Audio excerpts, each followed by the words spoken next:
I woke up that morning with the taste of my own deceit still bitter on my lips. My brother-in-law's wedding had been a lavish display of wealth and exclusivity, and I was supposed to be celebrating our sister's union with him. Instead, I felt like I'd been punched in the gut. He'd stolen her away from me just weeks before we were set to get married. I'd been obedient, too consumed by my desire for revenge to consider any other path. I started digging into his business empire, uncovering hidden assets and shady partnerships that made my blood boil. My husband seemed oblivious to it all, but I knew he was in on it, the way he laughed with his brother, exchanged knowing glances when they thought no one was listening. I snuck into their high-rise office building at night, using my own skills as an accountant to crack into secure files and sabotage his deals. It worked. Their business was hemorrhaging money, and my brother-in-law was on the verge of bankruptcy. I felt a rush of satisfaction as I watched him squirm in front of his investors. But then I stumbled upon something that made my heart sink. A financial record showed our own company had secretly invested heavily in my brother-in-law's business, millions of dollars, funneled through shell companies in tax havens. Our husband's involvement went far deeper than I'd realized. I stared at the financial records, my mind reeling from the betrayal I'd uncovered about our husband's business dealings. Millions of dollars, funneled through shell companies and tax havens. It was like he'd been playing me all along. The realization hit me like a ton of bricks, making my stomach twist with anger and hurt. I thought back to that fateful day at Vivian's wedding, when she'd made a public spectacle of our failed engagement and humiliated me in front of everyone we knew. It felt like yesterday, but the wounds still lingered. I had been so blinded by my love for her son and desire for a family that I hadn't seen this coming. As I delved deeper into the records, I found another connection, one that made my skin crawl. Our company had invested heavily in Vivian's own business ventures. It was as if she'd been waiting for the perfect moment to strike, using her wealth and influence to secure our family's financial future while keeping us in the dark. The more I read, the more I felt like I was trapped in a nightmare. I couldn't shake the feeling that Vivian had manipulated everyone around me, including my own husband, who'd been oblivious to his mother's schemes all along. I needed answers, and I needed them fast. I knew I had to confront Vivian, to make her pay for what she'd done. The lawyer's words faded into the background, and my gaze locked onto Vivian, who suddenly stood, her eyes flashing with a warning that sent a shiver down my spine, as she mouthed a single, chilling word, "You." I took a step back, my eyes locked on Vivian's still warning gaze. "You seemed to sear into my mind like a branding iron." My heart pounded in anticipation of confrontation, but I couldn't shake the feeling that I was walking into a trap. As she stood there, the room seemed to shrink around us. The air grew thick with tension, making every breath feel like a weight on my chest. Vivian's eyes never left mine, her expression unreadable. My skin crawled beneath the surface of polite civility. Suddenly, Vivian turned and strode toward the door, her heels clicking out a staccato rhythm on the polished floor. I felt a jolt of fear as she flung open the door and beckoned me to follow her. "Come," she said, her voice low and commanding. "I need to show you something." My heart racing, I trailed behind Vivian as she led me through winding corridors and finally into a room I'd never seen before, a small, dimly lit space with walls lined in dark wood paneling.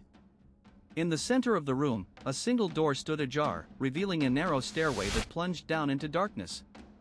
Vivian's eyes flashed with a sinister intensity as she reached out to grasp my wrist, her fingers wrapping around it like a vice, pulling me closer to the threshold of the unknown.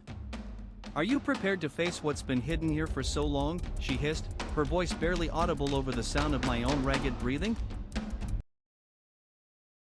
I hesitated for a moment before taking another step forward, my heart racing with anticipation and fear. Vivian's grip on my wrist tightened as she pulled me closer to the threshold of the unknown. The air was thick with tension, heavy with unspoken words that hung like a challenge in the darkness. Her eyes seemed to bore into mine, searching for something, a sign of weakness, perhaps, or a glimmer of doubt. I felt a surge of determination course through my veins, a mix of anger and betrayal that threatened to consume me whole. This was what had been hidden all these years, the secret that her husband's marriage concealed about our family's past. As we descended into the darkness, the air grew colder, the shadows deepening around us like grasping fingers. I could feel Vivian's eyes on me, her gaze a cold, calculating weight that pressed against my skin. Suddenly, she stopped in front of a door, her hand releasing its grip on mine as she turned to face me. But it was just a momentary reprieve. With a swift movement, she reached out and yanked open the door, revealing a room filled with rows of dusty files and faded photographs. My eyes scanned the space, searching for anything that would explain this tangled web of secrets and lies. As I took a step back, Vivian's eyes flashed with a fierce intensity, and she whispered, "You don't even know what's true," before the door slammed shut behind her, plunging me into darkness. I fumbled in the darkness, desperate to find my way back out of the room before Vivian's anger boiled over completely. The air was thick with tension, and I could feel her eyes upon me even through the closed door. My hands brushed against a stack of files on a nearby shelf, sending them crashing to the floor. A faint creaking sound echoed from the hallway as I tried to push open the door again. This time it wouldn't budge, however. The latch was too secure, and Vivian's last words still lingered in my mind, "You don't even know what's true." Panic began to set in, my heart racing with every heartbeat. My fingers trembled as I felt around the edge of a nearby desk for anything to use. That's when I saw it, nestled between two dusty vases on a shelf near the window. A small, leather-bound document lay open, its pages fluttering gently in the dim light. Then I saw the name on the document. I'd almost opened the safe, my heart racing with anticipation and a touch of fear, when I hesitated. My father's study was a place I knew like the back of my hand, every inch covered in memories that felt both sacred and suffocating. The air inside still held the scent of old books and stale air from years past. I took a deep breath and reached out to grab the safe's handle. With a satisfying click, it swung open, revealing a space inside that seemed eerily tidy despite its contents being shrouded in mystery. A letter lay on a small, velvet-lined tray, addressed to me but with no indication of who had sent it or why they'd chosen my name specifically. I felt a chill run down my spine as I picked it up, the words "for your eyes only" emblazoned across the top in elegant calligraphy. As I unfolded the letter, the pages rustled softly and caught on a pin holding them together. With a gentle tug, I managed to free the pinned page from its confines, revealing a postmark that looked decidedly rural. As I gazed at the address, a shiver ran down my spine because it was the very same place I'd grown up, a childhood home that had been abandoned for years, and yet, the postmark looked eerily fresh.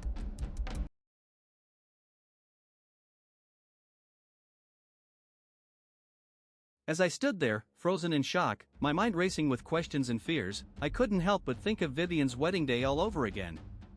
The way she'd made me feel like a fool, parading that deceitful man in front of our friends and family, the look of contempt on her face when I realized what had happened. It was a night that would haunt me for years to come.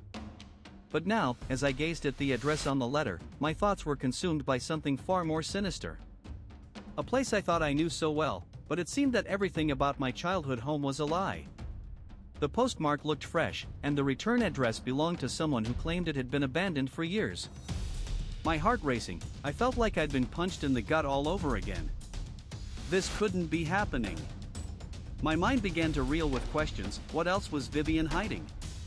What did she know about my family's past that she wasn't telling me? I took a deep breath and tried to calm myself down, but it was no use. I had to get to the bottom of this. I needed answers, and I needed them fast. As I turned the letter over in my hands, I noticed something else, a faint symbol on the back that looked eerily similar to the family crest on the locket. Suddenly, everything clicked into place. This was more than just some old family heirloom, it was a piece of a much larger puzzle, one that I had no idea how to solve. With a newfound sense of determination, I made up my mind I would uncover the truth about Vivian's empire and the secrets she kept hidden. But as I looked down at the letter once more, I saw something that made my blood run cold, an address that seemed all too familiar, yet somehow still unknown to me. And then it hit me, a name on the return address that sent shivers down my spine. As I stared at the letter in my hand, my mind racing with the implications of that address, a name etched into the corner seemed to leap out at me like a punch to the gut. Emily Wilson. The sister I'd never known existed. My heart felt like it was crushing under its own weight as memories long suppressed began to surface, our mother's hushed whispers about family secrets, my father's evasive glances whenever I asked questions. I remembered that day at Vivian's wedding when she publicly humiliated me in front of the entire town. her smile twisting into something cruel. The humiliation still seared my skin like a branding iron. My anger and hurt simmered just below the surface, waiting to boil over. And now, with this letter, I finally had the chance to exact some measure of revenge. I felt a surge of determination course through me as I read the address again, committing it to memory. I knew I couldn't go there yet, not without some semblance of preparation. But I also knew that every minute counted. If Vivian was involved in something shady, she wouldn't be able to stay one step ahead forever. I glanced at my phone, my eyes scanning the clock on the screen. The lawyer said I had 10 minutes left before the deadline for filing a restraining order against Vivian's empire. 10 minutes was all I had to gather my thoughts and plan my next move. I stared down at my phone screen, my eyes fixed on the countdown timer. 10 minutes to file a restraining order against Vivian's empire. My mind was racing with thoughts of betrayal and humiliation. I couldn't believe how far she'd taken her vendetta. The lawyer had told me that if I didn't act fast, everything would be lost. The financial records showed a trail of deceit leading straight back to my father. He'd always claimed he was involved in some shady dealings, but this was different. This was personal. I thought about the old diary I'd found in his study, with its cryptic phrase, "The truth is not what it seems." It made no sense now. All it did was fuel my anger and desire for revenge. As I stood up to gather my things, a sudden realization hit me like a punch to the gut. My father's marriage to Vivian hadn't been just about love or convenience. There was something more to it, something he'd kept hidden all these years. As I grasped the doorknob, the creaking floor seemed to whisper a single word, Phoenix. My eyes widened, and the countdown timer on my phone began to freeze, the numbers stalling just as I turned the handle. The silence that followed was deafening. The air was thick with tension as I stepped into the study, my eyes scanning every inch of familiar territory. The silence was oppressive, a heavy blanket that suffocated me. My father's marriage to Vivian had been a facade, a carefully crafted illusion designed to hide the truth. And now, as I stood in this space where secrets were made and broken, I felt like an outsider. My gaze landed on the diary, still locked away in its hiding place. The cryptic phrase, "The truth is not what it seems," seemed like a cruel joke now, taunting me with the very uncertainty that had driven me to seek answers. I reached out a trembling hand, hesitating before taking the doorknob and slowly opening the door. A faint scent of lavender wafted through the air, carrying memories of my childhood home and Vivian's estate, two places that seemed worlds apart yet shared an unsettling similarity. My mind reeled as I tried to process this connection, my thoughts racing with possibilities. The antique locket caught my eye, its familiar crest a tangible link to my own family's history. How had it ended up in my jewelry box? And what secrets did it hold that only Vivian seemed to know? I took a deep breath and stepped forward, the floor creaking beneath my feet like a death knell. Every step felt like a betrayal, as if I was walking through a minefield of deceit and hidden agendas. Suddenly, I heard the sound of footsteps, heavy and deliberate, echoing from the hallway outside. Vivian's presence loomed over me, casting a long shadow in her wake. The air seemed to thicken with anticipation, each beat of my heart pounding like a drum in preparation for some impending reckoning. "What do you want, Lexi?" she asked, her voice dripping with menace, as if I was some fragile thing that needed to be handled carefully, but not because I deserved it, because Vivian had always been the one who got what she wanted.